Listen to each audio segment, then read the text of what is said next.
Bom, então, em primeiro lugar, eu queria agradecer o convite, né? Um convite honroso falar da Escola Paulista, que foi tão importante na minha vida e na vida de todos nós, né? Que cursamos medicina na escola, e tentar relatar algumas coisas selecionadas, né? Mais ou menos na linha do que eu já vi outros colegas fazerem, né?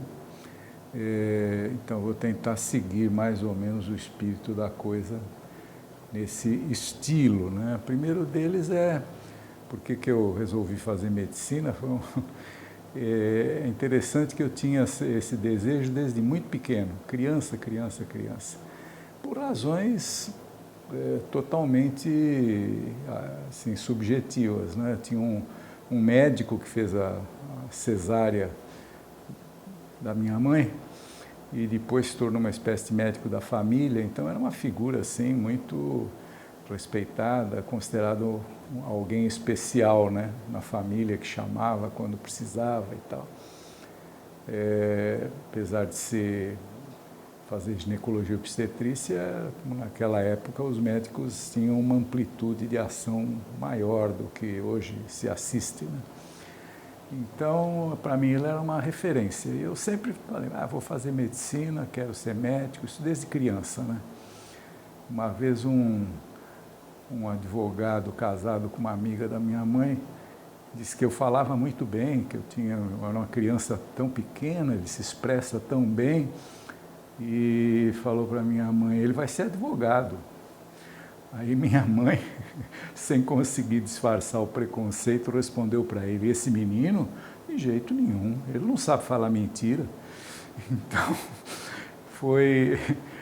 ficou uma resposta um pouco preconceituosa, sem dúvida nenhuma. Mas quando chegou no terceiro científico, não, um pouquinho antes, no primeiro científico, eu tive um surto de vocação de querer me inscrever na aeronáutica. Então eu resolvi que eu ia me alistar na aeronáutica. Preparei toda a documentação. Na véspera de apresentar as coisas, eu fiquei sentado na cama pensando e desisti.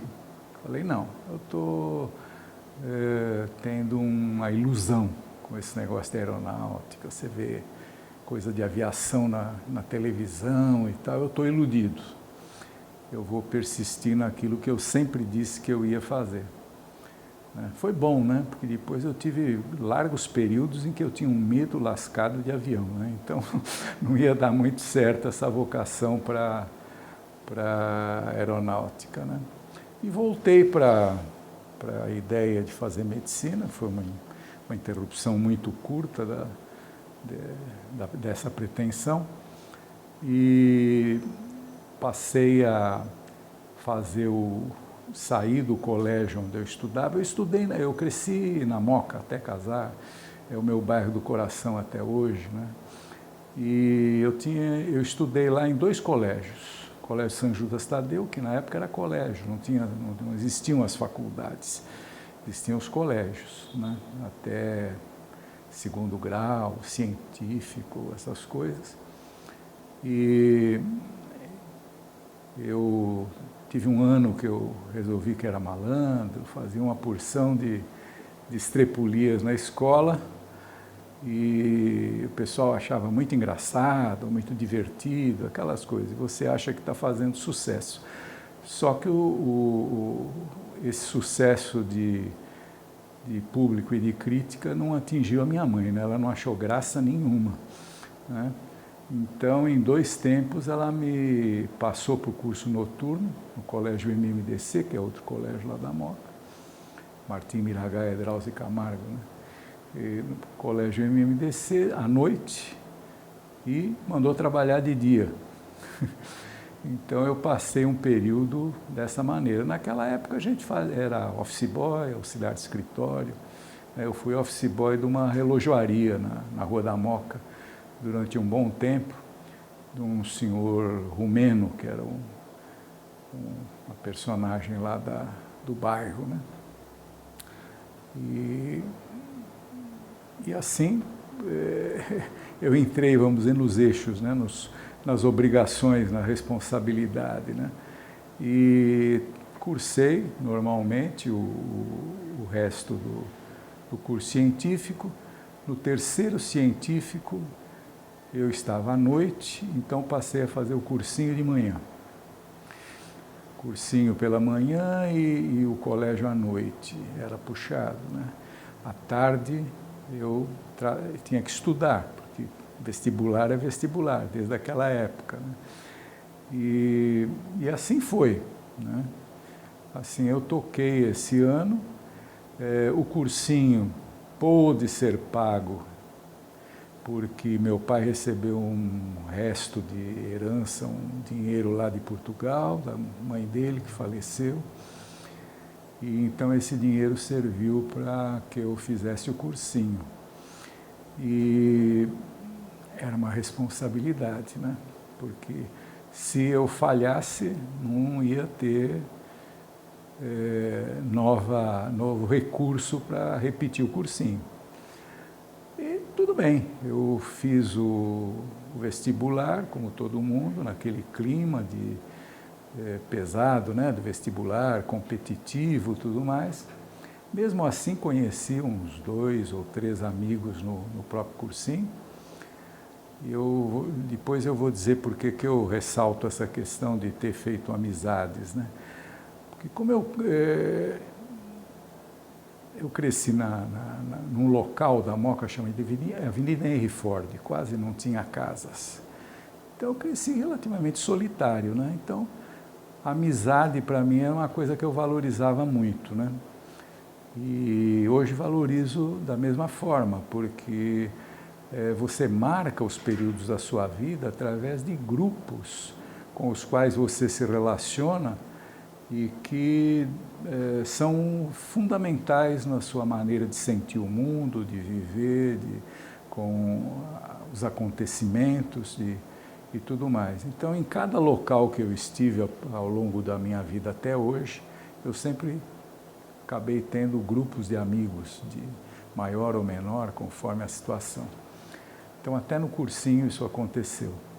Quando chegou o resultado do vestibular, eu era pouco confiante, eu desconfiava da minha capacidade de desempenho no vestibular.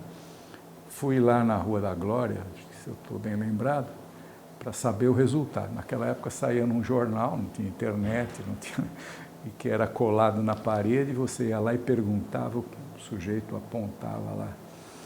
E eu fui lá, perguntei, dei meu nome, certo de que eu tinha entrado em algum lugar, né? Porque eu só tinha feito a opção de medicina, não tinha feito segunda opção. O cara olhou e falou, Escola Paulista de Medicina.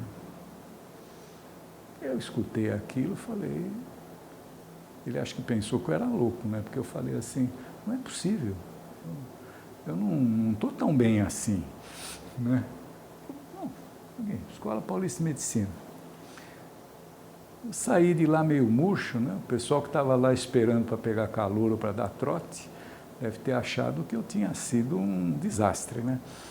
Aí saí, tinha um amigo meu me esperando, falei, faz um favor para mim, sobe lá e pergunta onde eu entrei, dá meu nome. Ele subiu, botou, falei, como é que foi? Ele falou, você entrou na Escola Paulista de Medicina. Bom, aí eu só fui comemorar quando eu cheguei em casa, né? Quando eu cheguei lá na Moca, em casa, eu estava... Aí começou a cair a ficha, né? Do que eu tinha conseguido, que era uma grande vitória, né? E que eu achei que dificilmente eu conseguiria. Então, essa foi a entrada, né? da coisa. Aí, uma vez, na Escola Paulista de Medicina, eu descobri que tinha um ônibus na porta de casa, lá na Moca, que parava aqui na Domingos de Moraes. Então, ficou mais fácil tudo, né? Ficou mais fácil, porque nós não tínhamos carro, essa era a maneira de vir e voltar da escola. E aí começou a vida normal. Eu peguei um ano interessante, o presidente do centro acadêmico era o Oswaldo Gianotti, grande figura, que depois se tornou um amigo muito querido, Ele, inclusive, casou com uma menina da minha turma, Inês, um casal maravilhoso. E ele organizou um trote muito elegante, né? Que a gente fazia o trote, mas era uma coisa muito bem planejada, sem aquelas grosserias mais exageradas que ocorriam em muitos lugares, né? Nessa época aí. Começou, aí a primeira coisa que a gente faz já é ir para a anatomia, não é isso? Até hoje, quando eu sinto cheiro de formol, eu lembro dos cadáveres, né? Então, fui para a anatomia e, na época, não sei se ainda é assim hoje, nós éramos em 4 numa mesa fazendo a dissecação, cada 4 alunos tinham um cadáver para dissecar. E começamos a escola. Na verdade, a escola me oferecia muito mais do que eu poderia absorver, né? Minha cabeça ainda não era amadurecida para perceber o valor de tudo que eu recebia na Escola Paulista, né? Tanto que eu, vamos dizer, engatei a marcha mesmo no curso, passei a me sentir um aluno melhor, um bom aluno e tal, a partir um pouco do 3º ano e depois dali para frente, né? 1º e 2º ano, normal, né? Mas eu ainda não via aquilo com todo o potencial que tinha de aprendizado que a escola oferecia. Mas aí você começa a conhecer as pessoas, começa a fazer amizades, começa a se enturmar nas atividades da escola. Eu participei de tudo que tinha para se participar da escola, exceto o coral, por uma questão de respeito ao desempenho do coral. Se eu participasse, certamente isso ia ser prejudicar demais o coral da escola, né? Eu nunca tive, infelizmente, maior vocação musical do que escutar, né? Eu gosto de música, mas receber, não emitir, eu não tenho esse talento, infelizmente.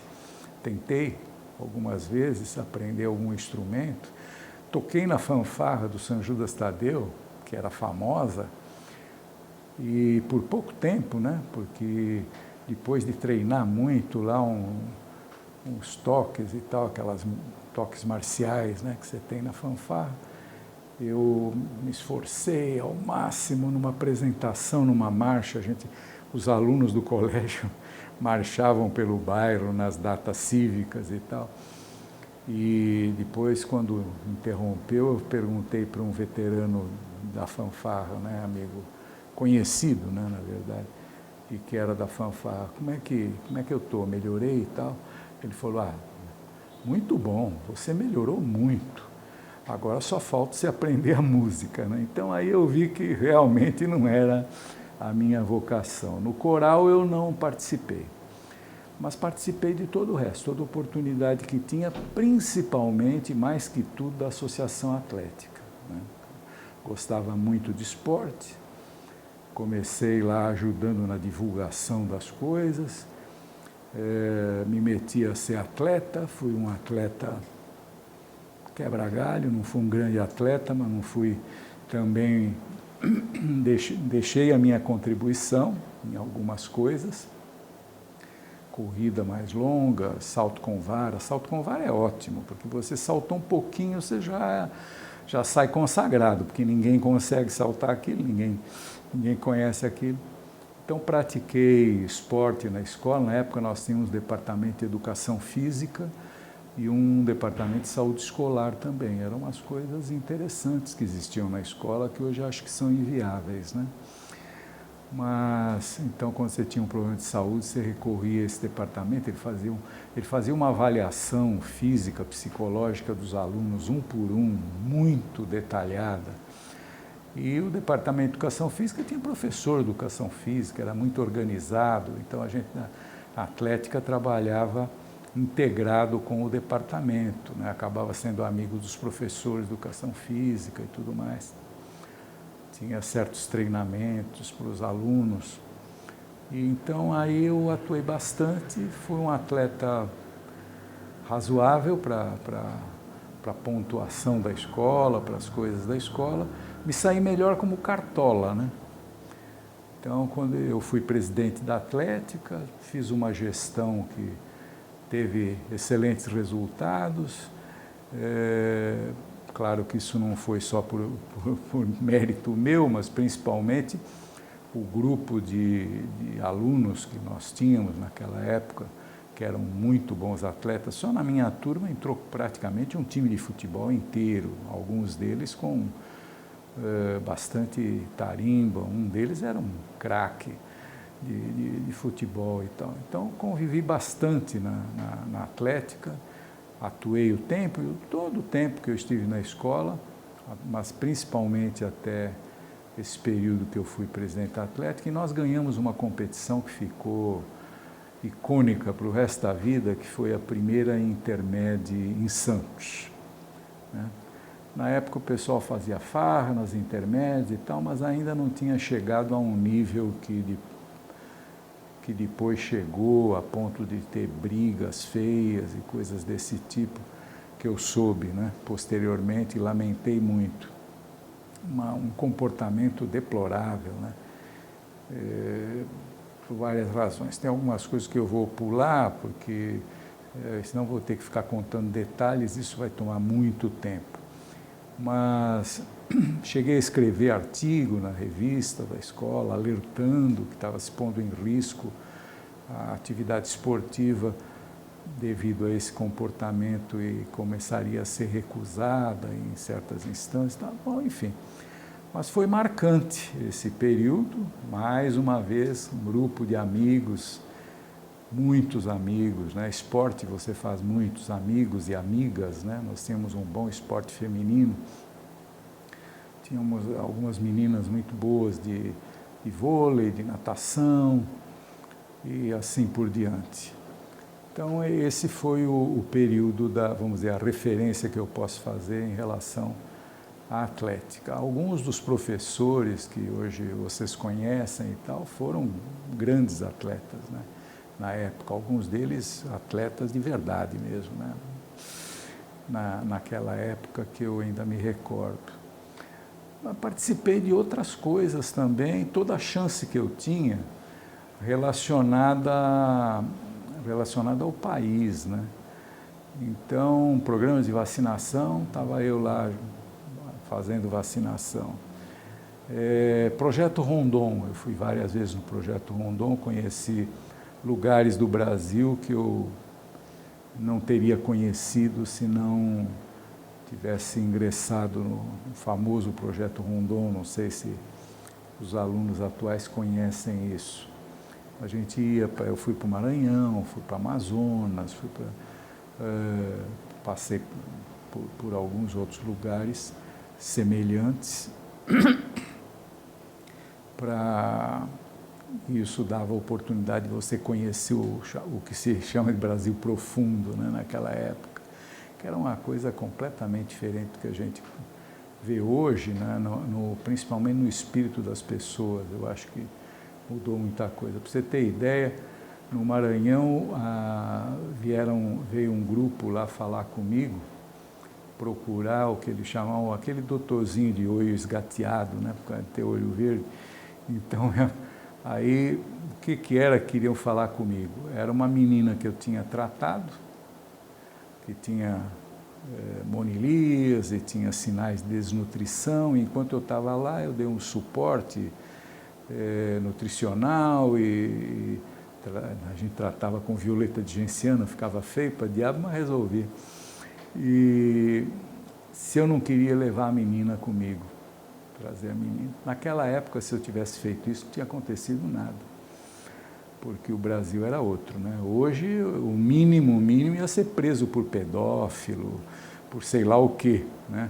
Hoje não se admite essas informalidades, né? Mas na época, a cabeça do nosso povão era: vamos dar uma oportunidade para a menina ter o que aqui ela nunca vai ter. Aqui ela é órfã, ela nunca vai ter ninguém que cuide com ela com com esse zelo, né, que passava na cabeça deles. Então, coisas assim que a gente via, né, que a gente vivia. O projeto Rondon foi muito interessante também. Participei do Xingu, do programa do Xingu, né, convidado pelo professor Baruzzi na época, e também conheci vários colegas, vários companheiros que a gente conhecia de vista só da escola, atuando lá na vacinação dos indígenas, aquela coisa toda, e tendo a experiência de conhecer esses povos ali do Parque Nacional do Xingu. Uma experiência muito interessante. No começo, você chega lá, você acha o máximo, você acha que você é o próprio Indiana Jones, né, que está chegando no pedaço e tal, mas vale a pena, né, valeu a pena, né, uma coisa muito boa para mim. Com tudo isso você vai aprendendo, né. Então, fala, bom, e a Escola Paulista? Bom, tudo isso foi secundário e consequência do fato de eu estar na Escola Paulista, né, e da escola viver a realidade fora, inclusive, dos seus muros, né? Viver coisas do país como um todo, ou te dá a oportunidade de conhecer outras instituições associadas, no meu caso o Projeto Rondon, e tudo mais. Uma das coisas que ficou na nossa preliminar sobre o tema a apresentar, era professores que exerceram influência. Então, muitos professores exerceram influência, né? Um deles, infelizmente falecido, recém-falecido, o professor Prates, influenciou todo mundo, né? Sem exceções, né? Era uma pessoa que encantava os alunos pelo jeito dele ser, pela forma cordial com que ele se relacionava com os alunos, sempre tranquilo, aquele jeito tranquilo dele, cativante, né? Além dele, eu me lembro, por exemplo, guardei muito o curso de dermatologia que nós tivemos no terceiro ano com o professor Rothberg. O professor Rothberg e seus auxiliares, obviamente, eles montaram um curso de dermatologia para a minha turma, pelo menos, que foi uma coisa espetacular, marcante, né? Marcante. Muito bem estruturado o curso, conteúdo excelente, método de aprendizado muito bom. Então, isso marcou por esse lado. Não havia uma relação afetiva, vamos dizer, pelo menos da minha parte, com o professor Rothberg, mas havia um respeito muito grande pelo desempenho dele como professor. Depois, como eu sempre, em função talvez dessas andanças pelo país afora, eu era meio apaixonado por moléstias infecciosas, né? Então, as endemias regionais, coisas desse tipo, e outras não regionais, mas me encantavam, né? Me encantavam. Eu, em função disso, acabei optando depois por fazer residência no Hospital Almiro Ribas, na época, que nem tinha uma residência muito famosa, nem muito reconhecida, assim, mas era bem montada, né? E o professor Jair Xavier Guimarães era o responsável pela escola lá, pelos alunos da escola, não pela presença tão próxima, mas nas aulas clássicas, por exemplo, nós tivemos muitas palestras do professor Lezer, que era um homem inteligentíssimo, né? Foi secretário da Saúde e tudo mais, era um homem muito inteligente, que eu ainda até hoje, de vez em quando, lembro algumas citações dele para exemplificar algumas coisas. O professor Baruzzi, o contato era mais próximo, né? E alguns professores eram icônicos na escola, tipo o professor Delácio, por exemplo. Eu não tinha a menor intenção de fazer ginecologia e obstetrícia, mas não tinha aluno que não respeitasse o Delácio, ele era uma enciclopédia, né? de conhecimento e uma máquina de ensino, né, Delácio, e deixou heranças e tal. Nessa área da ginecologia obstetrícia, eu fiquei muito amigo do Valdemar Cogos, né? Foi meu professor. Na época ele era jovem e muito gozador, como sempre, né? Eu lembro eu chegar de branco lá para a aula e a minha camisa, na verdade, era uma camiseta assim, né? Meio rente ao corpo, como cabe a um atleta, que eu me julgava, né? E então ele entrou assim no local onde nós íamos ter aula, olhou para mim e falou: meu Deus, temos um atleta aqui? Então ele é muito gozador, né? Sempre foi muito gozador e depois nos tornamos muito amigos, né? Ele inclusive fez a cesárea da minha mulher nas minhas 2 primeiras filhas, eu tenho 3. Antes que se pergunte, só do meio é médica, as outras foram fazer outras coisas. A minha filha do meio é cirurgia vascular. Eu lembro, isso vale a pena citar por conta do aspecto comportamental do que é um professor de verdade. Eu lembro o professor Galucci, eu e mais 3 ou 4 colegas no máximo, íamos ter uma aula a respeito de alguma coisa de tórax relacionado com imagem, né? Imagem naquela época era raio-x, né? Quando eu me formei, nem ultrassom a gente conhecia de ouvir falar, né? E aí nós andamos por ali e tal, e onde é que está o professor e tal? Até que vimos uma sala, estava o professor Galucci, que era o titular de cirurgia de tórax, né? Sentado, com uma certa quantidade de radiografias, esperando pelos 4 fulanos que tinham que ter aula com ele. Quer dizer, e ficou ali calmamente, dando uma aulinha gostosa para a gente e tal. Isso era um professor titular da Escola Paulista de Medicina. Tem vários outros casos assim, né? Em que você notava que a arrogância não tinha se tornado ainda uma moda entre os médicos com a intensidade que se tornou depois. Muito menos com esses professores que tinham sentido de missão e tudo mais. Então, isso para citar um exemplo, né, representativo de muitos professores.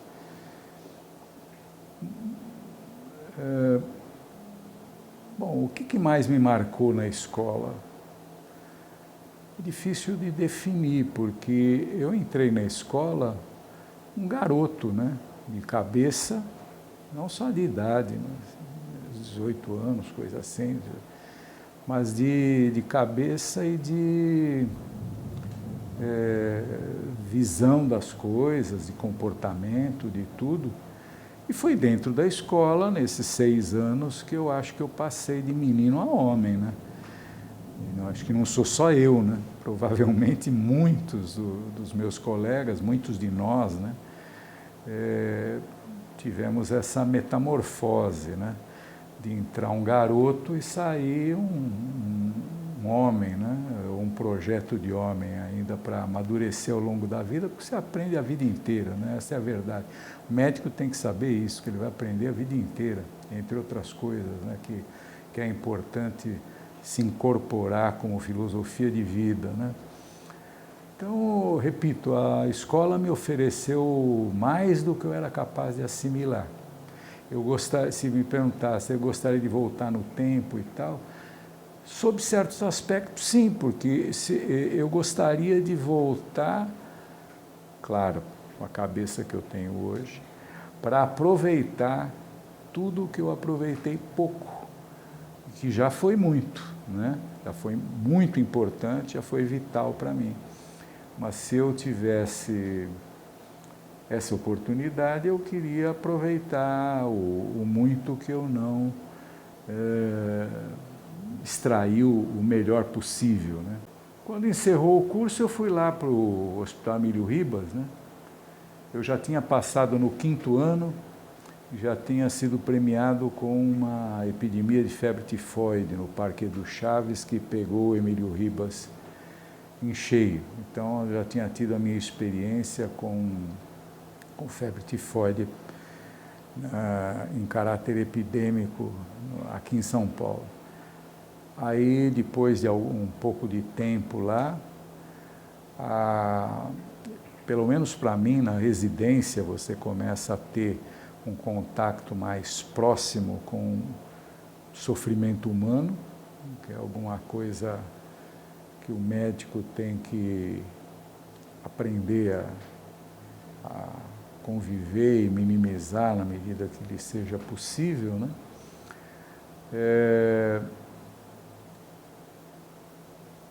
Então, me recordo, por exemplo, que nós tínhamos casos de raiva ainda. Então, era muito triste, principalmente uma criança, né? A criança sempre magoa mais, né? E que evoluía, a gente já sabia como, né? Depois de uma contaminação por raiva, ou um quadro grave de meningococcemia, como a gente via lá com uma certa frequência. Então, peguei em cheio a epidemia de meningite depois em São Paulo, lá no Emílio Ribas. Eu adorava lá o Emílio Ribas e o relacionamento de colegas que eu tinha lá. Apesar disso, depois de um tempo, eu não acabei interrompendo a residência, porque eu vinha sendo continuamente assediado para ir para a medicina do trabalho. Eu fazia a revisão técnica da revista da Fundacentro na época, e medicina do trabalho naquela época não é o que é hoje, né? Hoje virou um cartório, né? Na época a gente fazia medicina, né? Eu dei aula aqui no 5º ano da Escola Paulista, para o 5º ano da Escola Paulista, no convênio que tinha entre o ambulatório de doenças profissionais com a escola, né? Então você tratava, você acompanhava casos de intoxicação por chumbo, casos de pneumopatias ocupacionais, muita dermatose ocupacional, doenças respiratórias de origem ocupacional e assim por diante. E você acompanhava, tratava casos desse tipo. Então você fazia medicina, né? Depois a coisa foi virando uma burocracia. Hoje eu jamais faria novamente medicina do trabalho. Apesar de ser um campo de estudo muito interessante, ele, a meu ver, perdeu o atrativo, para mim, pelo menos, perdeu o atrativo. E eu fui um cara bem sucedido em medicina do trabalho, né? Cheguei a ter um certo nome nacional nesse assunto. Por quê? Porque eu, entre outras coisas, só para citar a mais importante, eu chefiei o serviço médico da Petrobras. Cheguei aí para o Rio de Janeiro um período, que as chefias nacionais ficavam lá. Tive a oportunidade de viajar novamente pelo Brasil, quando entrou cólera na Amazônia, fui até lá. Tinha uma diversidade grande de situações ambientais, conforme o tipo de serviço que você tinha em cada região, né? Tinha os problemas de toxicologia ocupacional e tudo mais. Então, é um campo interessante, mas ficou burocratizado, ficou uma coisa que hoje eu não faria novamente. Mas acabei, e a partir daí fui fazer curso, trabalhei na Sudelp por um tempo, no Vale do Ribeira, né? A Sudelp era a superintendência aqui. E atuei não só em várias empresas, né, como grandes empresas, além da Petrobras, como tive outras participações profissionais, né, como médico, né, fiz o curso de saúde pública, né, que eu gostava. Tempos depois eu fiz um mestrado, mas fiz um mestrado na USP em Sociologia, que era uma área que me atraía, né? Fiz ao mesmo tempo que esse mestrado, eu fiz todas as disciplinas de filosofia social na PUCamp. Quer dizer, você não para nunca de dar vazão à sua inquietude de saber, de aprender, de conhecer, tudo mais. Fui fazendo algumas publicações e tudo isso. Então, resumidamente, quer dizer, é claro que cada uma dessas coisas poderia entrar por vertentes aí, detalhar alguma coisa diferente, mas eu acho que o tempo que eu falei já é o suficiente para aborrecer todo mundo, né? Então é isso aí que eu posso. Eu recordo o meu tempo de Escola Paulista de Medicina com muita afeição e com muita gratidão, né? Quando alguém me dá uma notícia ruim da escola, aquilo me magoa profundamente, até hoje. Quando alguém me dá uma notícia boa, obviamente, eu me sinto feliz de escutar até hoje, né? Não muda, isso é para sempre, né? E tem os amigos ainda que você encontra, né? Tenho amigos em várias turmas, né? Até por conta da atlética, né? Você acaba fazendo amizade com colegas de todas as turmas, né? Eu acho que é isso aí, tá bom? Então, espero ter contribuído para a memória que vocês estão promovendo da escola.